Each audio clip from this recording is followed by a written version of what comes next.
when you're using ChatGPT, you're using a billion-dollar system that you're using for free. AI will be more transformative to the world economy than the internet was. AI can help you find the right person at the right time with the right message. This is truly a transformative space. There are prototype recommendations out there right now on how companies can create their own AI agent that will be able to talk to ChatGPT. If you go to ChatGPT right now and you ask it to write a blog, it'll be very, very generic. But if you do it right, where you train the AI to know a lot about your company, it can generate hyper-personalized, hyper-targeted content where you get better output than you got from a human before. It's not like AI is the magic wand that's going to basically transform your business. It is something that needs to be planned carefully. What is the biggest risk you see companies taking when they implement AI, especially in marketing? One of the biggest risks is not doing Lightning fast responses, generic profiles that could apply to anyone or anything.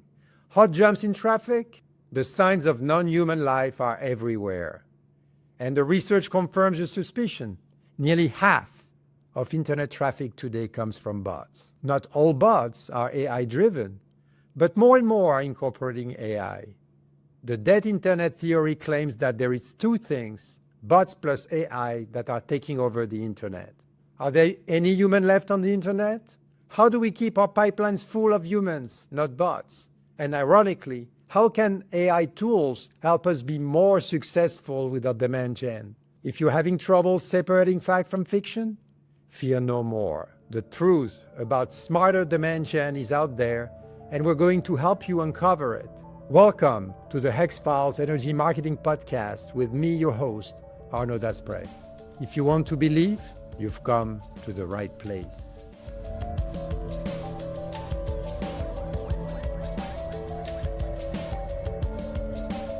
Joining us today is Nick Caruso, Chief Revenue Officer at KnowledgeNet.ai. His work sits at the crossroad of AI, sales, and marketing, with deep experience helping complex industries like energy harness AI for lead generation, predictive insights, and customer engagement. Nick brings a sharp perspective to our conversation. He'll share how AI is transforming energy marketing and what it means for the future of human connection in a digital world.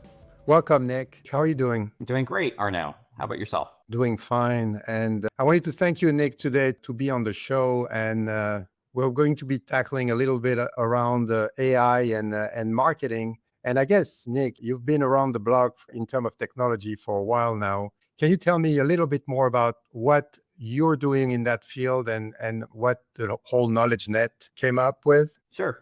Yeah, thank you, Arnaud. So I've been in the AI space for almost 30 years now. My work with AI started with the U.S. federal government, doing very, very large projects, like $100 million projects, getting all the way back to the early 2000s in the U.S. intelligence community, processing lots of data, very expensive. I've also worked with lots of big banks, Fortune 100 companies, but AI was only available to those big companies because it was so expensive.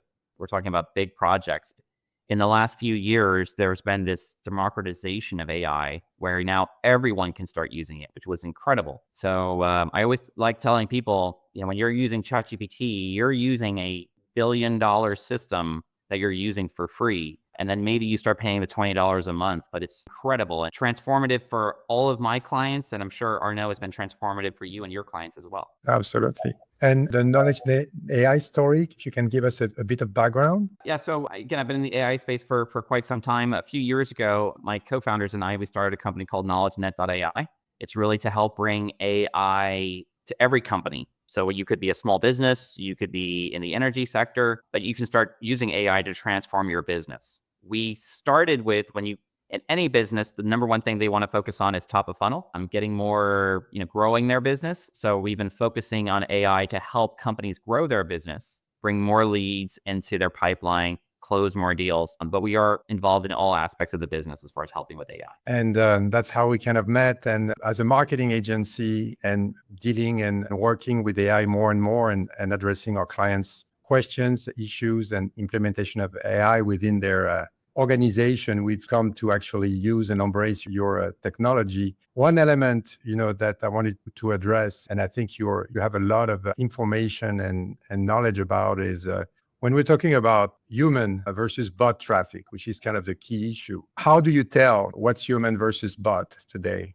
Nick? Yeah, that's a good question. I think there's a stat out there. I think you even shared it that almost 50% of the content being generated right now is being content generated by bots. That's true. And I think there's a regulation that's passing through Congress right now as far as the need to disclose what is completely AI generated and what's not and things like that. To be honest, I don't have a good answer to give you as to what, how to differentiate human versus bot. I would almost turn the question around and saying, how important is that question? Obviously, there's this repulsion of I'm interfacing with a bot. I don't want to do that.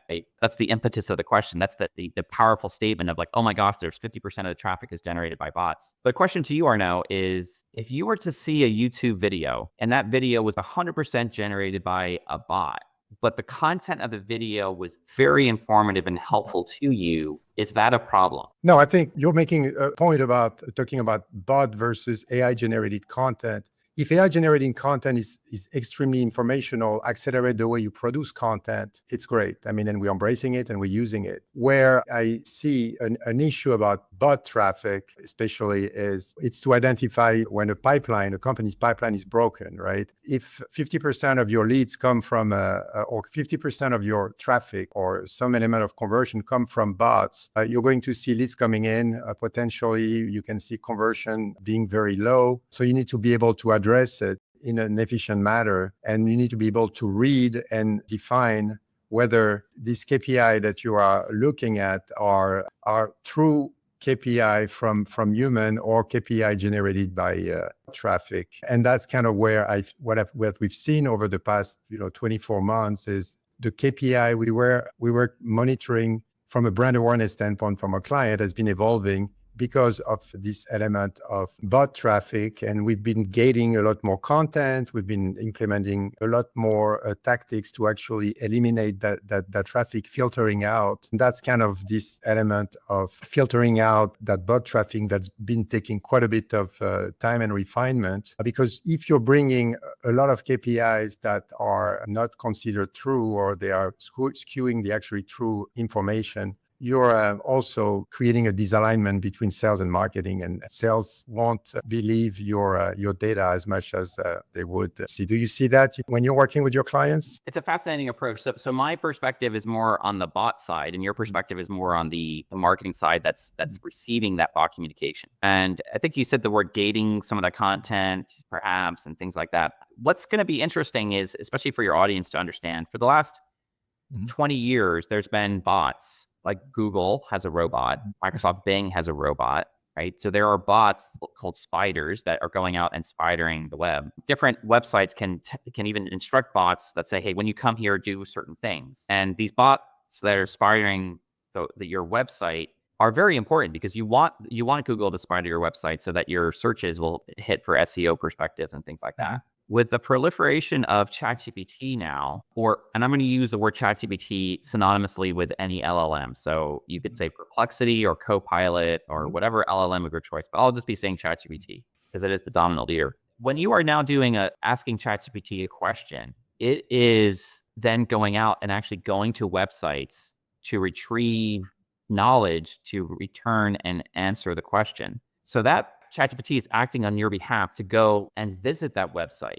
It is mirroring human behavior, but just doing it at scale. And it's a fascinating topic, Arnaud, on that, because you don't want to block it because you want that chat AI or that AI bot to be able to go out and grab that content. So you don't want to block it, but then how do you measure the effectiveness and the performance of your marketing and your website? And a question over to you on that. Have you been seeing, a lot of times in host headers, metadata tag, it'll tell you who's visiting it. And like in the case of, it'll tell you Google's visiting your website. Have you been seeing things like self-disclosed, like ChatGPT or Perplexity is a visitor on the website? I mean, we're starting seeing that. We're starting tracking it. And that's what I was mentioning from an analytical standpoint. When we provide a report to our clients, we are addressing that and implement some elements of filtering so we can actually be very, very detailed on the type of traffic we are getting. Are you able to bifurcate the traffic and say this is bot traffic from ChatGPT versus this is Google versus this is a human? I am not 100% sure we're doing it yet, but we do have these elements of human versus machine at large that we are definitely addressing on our end. Yes. What is fascinating, Arnaud, is to your point, before a human would go to a company's website, read their website in order to gain that knowledge. With the transformation of the AI space, that human will not be doing that. The human will be enclosed in their chat interface and reading the results from that chat interface and not going to your website. So it's the reality of embracing that and understanding how can you prepare your website, the content that you're putting on there, to be as most effective for the bots to be able to read it, understand it, and return that information back to the core ChatGPT or Copilot interface. This is truly a transformative space. There are prototype recommendations out there right now on how companies can create their own AI agent on their own, not like a chat on their website, but an agent that will be able to talk to ChatGPT. And that's going to be a huge business that's going to be coming out from a marketing perspective, is how can my AI agent return data back to ChatGPT as efficiently as possible to answer the human's questions. So you're talking about AI agents, and it's been a topic that most of our clients are talking about. Help us with AI. We see various level of enthusiasm, people that are skeptical, people that are scared, people that want to embrace AI, one way or another, and they're going to do something with it. What is the biggest risk you see companies taking when they implement AI for demand gen, especially in marketing, without a plan, without a strategy? How do you recommend companies going and starting using and optimizing that great technology that we have at our fingertips today? Yep. So one of the biggest risks is not doing anything. So that's a crazy statement. I know and I'm going to go into the actual risks, but the biggest risk is not doing anything. And if you're not starting down that path, you're going to end up as the next Blockbuster. You're going to go out of business. I remember back in the start of the internet days, I'm sure, Arnaud, you're the same. Imagine if a company did not embrace the internet, right? Did not put a website out, did not embrace e-commerce, did not embrace communicating to their customer base over the internet. So that would be unimaginable to us today. There's no way you could run a business without embracing the internet. And companies need to be really thinking about that from AI, because AI will be more transformative to the world economy than the internet was. And you know how absolutely incredible the internet has been. Now, the good news is that you can take a slow path, but you have to get started. Working with an agency, like working together, the KnowledgeNet HEX group team, us as an agency can provide a lot of help during that path. Some of the obstacles you need to be very careful of, because there are a lot of traps along the way, is, to your point, not having a plan, right? Just just getting some tool out there, AI tool, is not a plan. It's a tool. That's not a plan. A plan is a concerted strategy that says, how are we going to use AI? And we like to start with building top of funnel. Some of the biggest gaps in AI in general that maybe your audience has heard about are things like, and I'll go back to the top of funnel, but it's probably like hallucination. Arnaud, are you familiar with like lawyers that have gotten into trouble because of hallucinations? Yes, I've read a little bit about it, and that's crazy. So lawyers have gone into a tremendous amount of trouble using AI because they're lazy, and that they're just having AI do all the work. AI is a great assistant, not necessarily a replacement for a human in some cases, but they're going in front of judges and citing cases that don't even exist, that the AI hallucinated, right? So hallucination is a big issue. Privacy is a big issue. So this was a big issue with Microsoft Copilot. We're rolling out Copilot, and all of a sudden people could see the CEO's compensation plan, right?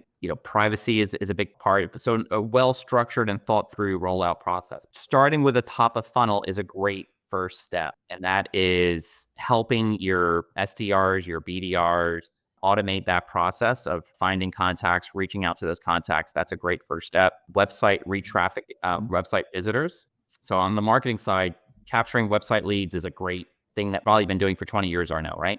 But when those leads come in, where do those leads normally go for a lot of your clients, Arnaud, today? They probably go into some inbox or some workflow for human triage. Well, yes. And in automation of lead scoring, all these elements have been in play for many, many years. But when you're talking about top of the funnel and how AI can help, and let's say a customer is saying, okay, I'm going to optimize AI to improve my pipeline from a top of the funnel standpoint, that means, in my mind, better targeting and increased conversion. So if we're looking at this specific need, how do you see, what are the key elements that AI, provide that we could definitely help our listener understand? in terms of improving the targeting, for example? Let's talk a little bit about, I've defined my ICP, I've defined my target audiences. I want to go at them and I want to go at them efficiently. How does AI help me do that? So traditionally, a lot of SDRs, BDRs, they'll do a query like in Zoom Info or some database like that. They get a list of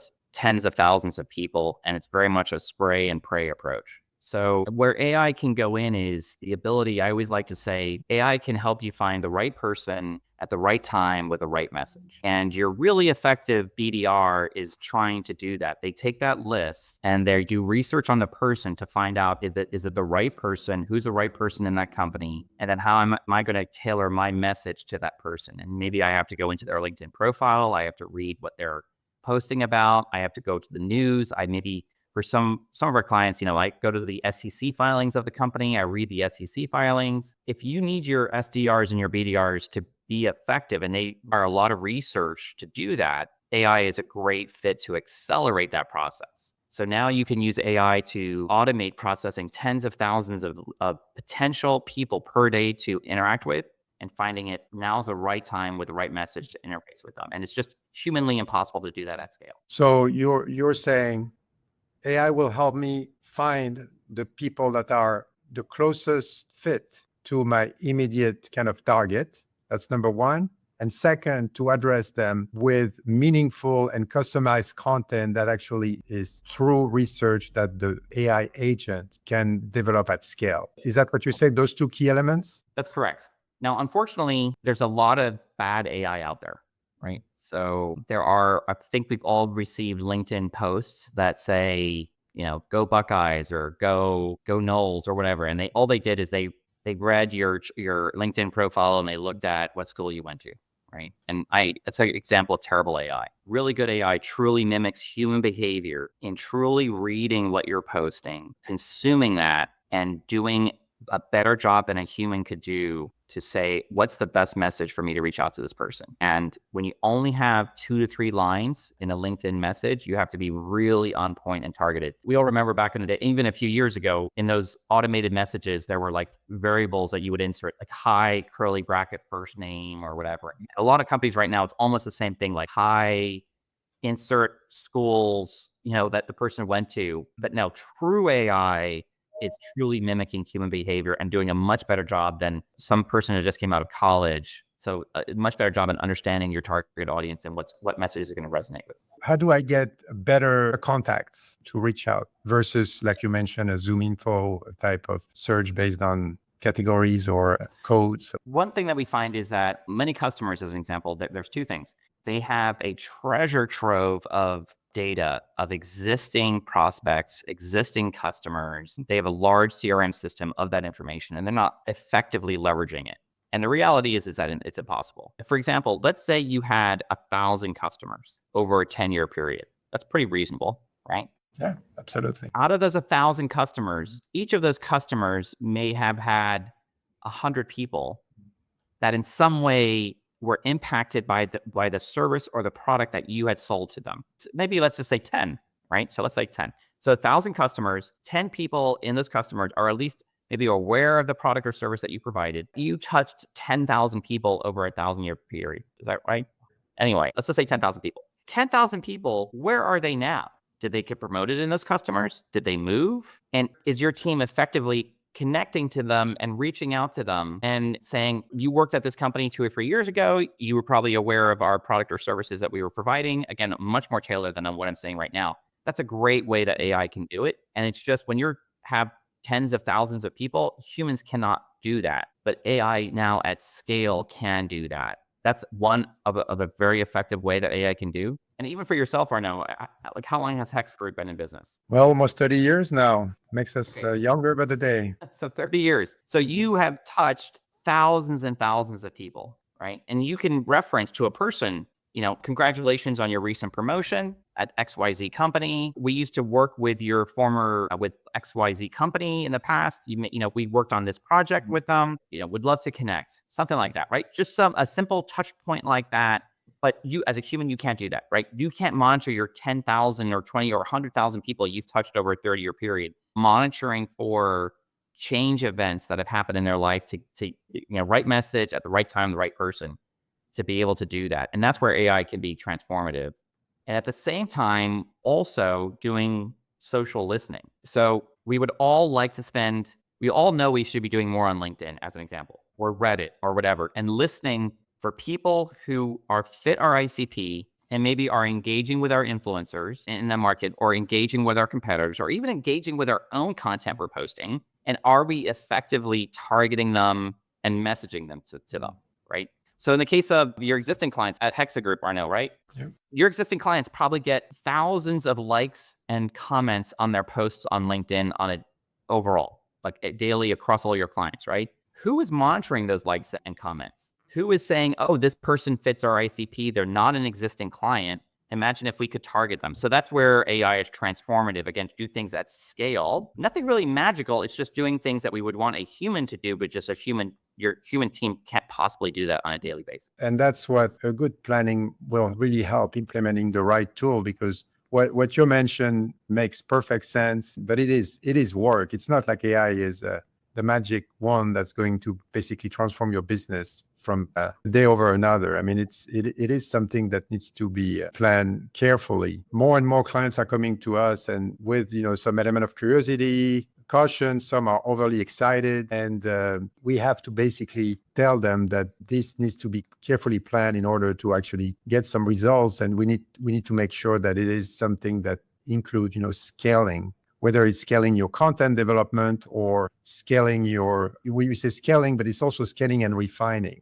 I mean, it's really focusing on the target audience, the target people that are right for you with the right message, but you also need to be able to take that and scale it, especially when you're using that AI for kind of, your top of the funnel marketing. What is your take on, you mentioned earlier, if I'm having a AI developed piece of content, whether it's a video, a blog, or whatever, that is informational, and we know it's generated with AI, some of our clients are a little bit scared that everybody will end up with the same content and they're going to lose a little bit of their brand trust in general terms. Have you seen that on your end in the people you're talking to with the content you're pushing through KnowledgeNet? I think there is a huge risk of bad content I'm seeing it on YouTube today. If you see anything that says the word like the top 10 list of X, top 10 things to do in Athens, Greece, or things like that, right? Those are classic examples of AI generated content. What's amazing now is, Arnaud, I don't know if you've seen like HeyGen or Synthesia. You cannot tell right now, you may not know that you're actually speaking to a human right now. I might be an AI bot talking right now. In fact, as a side tangent, there was a well-published case of cybercrime where it was a Zoom call or a team call where the CEO got on the call, asked for something to get done, and there was a wire fraud that happened because of the result of it. But the CEO was not the CEO. It was AI pretending to be the CEO on the Zoom call. So you even have to be careful now. Like, you could have a meeting with a person and not know that it's an AI bot and it's AI generating the face. It's really going to be incredible coming out. And actually in the near future here, I'm going to be posting content on LinkedIn, but you will not know it's a bot. It'll look like me. It'll be me talking. It'll have the background I have right now, but it will be all AI generated. So the question that you started, though, was with quality. I think done right, you absolutely can protect your brand and have great quality output. And it's doing it right. So if you go to chat, like for example, today, people may start realizing this. When you go to ChatGPT and you just start saying things, it may not know anything about you or your company, your value proposition, your unique value differentiators. So if you go to ChatGPT right now and you ask it to write a blog, it'll be very, very generic. But if you do it right, where you train the AI to know a lot about your company, your competitive advantage, your unique value, your ICPs, and so forth, it can generate hyper-personalized, hyper-targeted content where you get better output than you got from a human before, or a human alone. Best output is when there's human in the loop. When the human's expertise, humans expert at the HEX Group working with AI will provide superior output than you received in the past. So it's basically a long answer to get to it, but it's a very exciting time. You can get an output, very high quality content with AI, with a human, but you're absolutely right. There's going to be a lot of AI garbage posted out there. And the challenge for companies like YouTube or Google, Facebook and so forth is to be able to identify the quality content out there and push the quality content into the inbox, onto the feed of the individuals that are consuming this content. I mean, that's well. Thank you for. I mean, this is definitely a evolution, and if you have a few kind of examples to share with us about, for example, what's one surprising pattern AI uncovered in the sales pipeline that the human team could miss if you look at it from the other direction? How do you use AI to kind of detect and see what's happening in your sales pipeline? So Arnaud, do you have a photographic memory? Yes. You do? Okay. I do not. My memory is not good. So where I find AI to be very surprising is the insights it provides in a pipeline to give me insights as to the accuracy of the pipeline or the individual deal, to provide insights as to the next steps and recommended next steps in that pipeline. So you asked me for some surprising things, and I'll go over it, not just the pipeline, but maybe some typical sales processes. We're seeing a lot of times that AI is being added or transcription is being added to a lot of meetings. You might see Firefly for Otter or Phantom and things like that. Me and my team are dependent on those transcripts. We add those transcripts to our proposal writing process, and it picks up on incredible detail that I would not have picked up on. I was on a call this morning at 6:30 a.m. So I wasn't, I was still a little tired. It was a call with a client in Jordan. We were going over a proposal. And in that proposal, I knew that the recording was being recorded. This is like a pre-proposal review. I was eliciting out of the conversation with the client the ROI. What was the ROI? Because this is a $300,000 project. What is the ROI? How does this make an impact? Not only labor savings, but also improving the overall workflow and so forth. So I was eliciting those types of statements from them. As soon as we were done with the call, I had AI modify my proposal with the transcript and the quotes coming out from the meeting, wrote a vision and executive summary, and was able to turn that around within 30 minutes after the meeting. That would have taken me 3-4 hours of my day in the past. So that type of AI is transformative in that space. It's transformative as far as illuminating in your pipeline new opportunities, new ways to approach a customer. There's all these incredible capabilities they can do. Yeah. So in that case, you're really pushing the fact that AI will help improving the quality of your proposal and the speed of development. And I think I've witnessed the same thing in our business and some of our clients. Part of marketing is really developing some strong proposal templates and also assist into the sales process more and more. And you're exactly right. I mean, the element of analysis that AI provides is definitely providing the person developing that proposal some really, really great insight. And with actually now the automation you can put in place, you can develop some really strong proposal much, much faster. Now, I will ask you this question because I've seen it the opposite way. Have you seen in your customer base that people rely so much on AI that they become maybe a bit lazy, and lazy in a nice way? Like AI knows better than me, writes better than me, understands better than me. And that even if my process is slightly different, I'll just go with that. Yeah. So this is a whole new industry around this process. My team and we leverage AI to have better quality output. And that's the most important part of it. I think you have to be careful of absolutely the laziness factor. So if you had a person writing blogs for you in the past, or let's say, as an example, you don't want them just immediately going through AI, getting it done and leaving and going, going home for the day, right? The challenge now is the quality of the blog. You can add now AI generated visuals. Is it a good visual? You can have them auto generate outreach campaigns on LinkedIn. So now it's just demanding more of the person and making, to your point, that the quality is better than the original that came out. The reason is a really nice chart, and it shows GDP per capita per year. So you think about GDP as a country, and you know that the GDP has increased. I mean, that's why our stock market has generally been increasing, is because the overall GDP is increasing. But GDP at the end of the day, if you divide that by the number of people in the country, let's just come out with some number. Let's say, per capita, let's say it's $100,000. Wacky statement, right? And then if you look at it back in the 1990s, it was $80,000. In the 1950s, it was $20,000. But let's just say right now it's $100,000. The forecast is that with AI, the GDP per capita in 10 years will be 100x what it is now. I'm kind of making up these numbers, but it's important to understand that trajectory.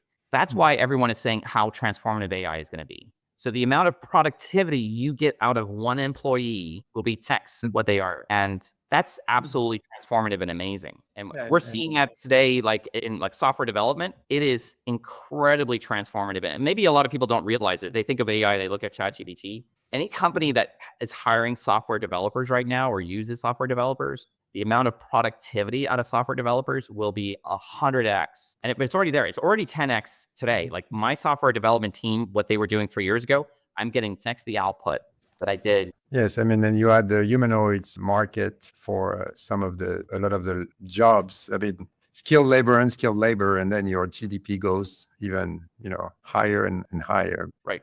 So Arnaud, you had mentioned KPIs earlier, and I'm interested on your side. You deal with a lot of, I'm sure, CMOs, a lot of companies, especially you have a lot of specializations in the energy sector.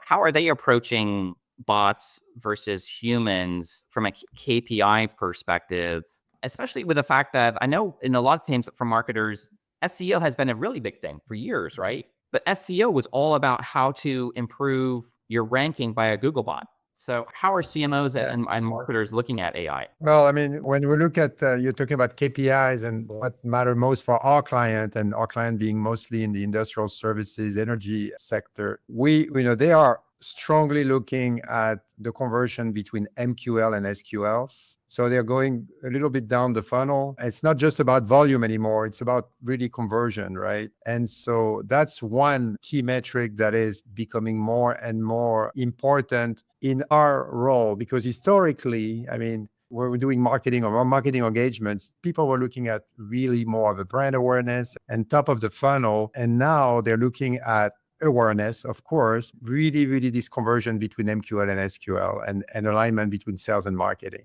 That's one key KPI. In terms of another one is really account engagement, especially when we work in ABM, for example. We track account level behaviors more and more. So at that point, because we've targeted someone specific, we want to see how that specific person is interacting with you on LinkedIn, on your landing pages, how much time they spend on the site, et cetera, et cetera. It's more of a signal of a buying intent. So that's critical. And then the one thing that is critical for us as a provider of marketing services to our audience, first, we're doing a lot more of the integration of marketing and sales, but there's always a question of measuring how much marketing contribute to the pipeline value. So we need to be able to say XYZ revenue came from this type of marketing activities and be able to actually get it back. And that's been historically extremely difficult because there was not really a very strong flow between leads to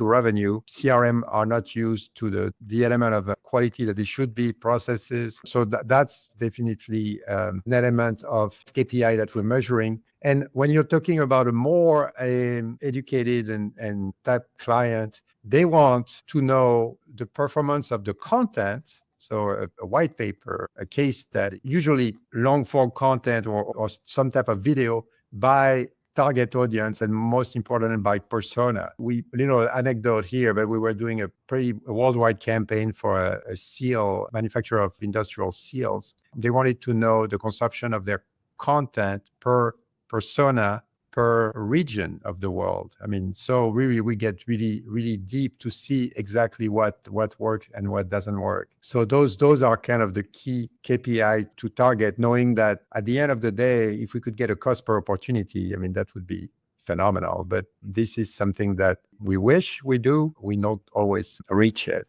I think from a marketing perspective, and I'm wearing the sales hat, having marketing really focused on the MQL to SQL KPI, I think is a great KPI. I found that sometimes been too much emphasis on the MQL side or the number of website visitors or things like that. It's going to be phenomenally interesting now in the industry if you start saying, well, my number of website visitors went down by 50%, but I received 25% more MQLs. And it is because people are interfacing more with chat bots. So they're not visiting your website, but the chat bot is guiding them.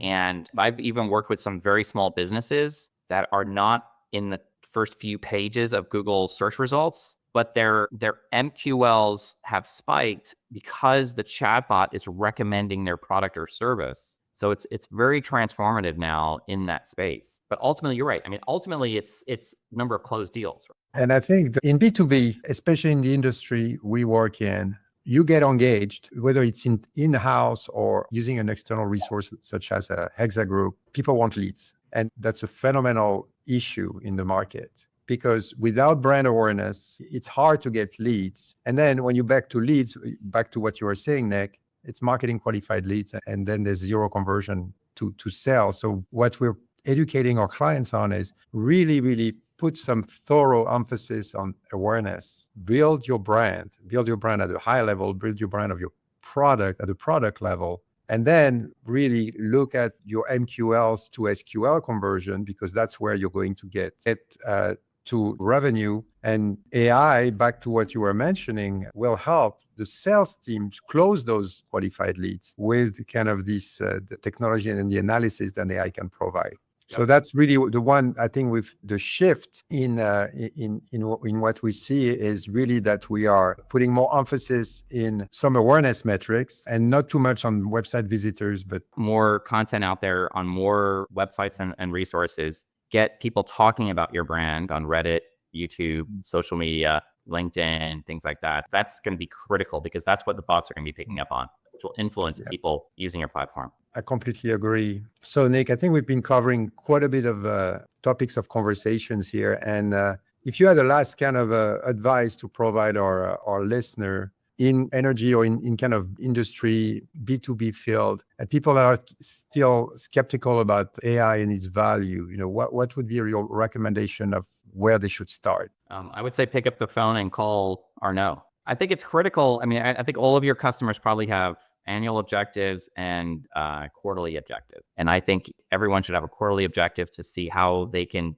start doing AI to help build top of funnel or something involved with their marketing, something that they've identified is a manual process that they can use AI to accelerate that process and have the conversation. So your audience is welcome to reach out to me. I would love to chat with your audience as well. I'm available on LinkedIn. You can find me pretty easily on LinkedIn, just Nick Caruso. But I do work closely with Arnaud on this type of stuff, and it's incredibly exciting. I love transforming businesses. So I appreciate the time being on this call, Arnaud. Well, thank you for your time, Nick. And thank you for all this valued information. Great. All right. Thank you. Thank you. Thanks for joining us for this week's episode of the HEX-File as we investigate the biggest curiosity in energy marketing so that you can separate fact from fiction. Curious how brand ranks across 6 areas of energy marketing? Take a free assessment at hexagroup.com/podcast. And until next time, fear no more. The truth is out there.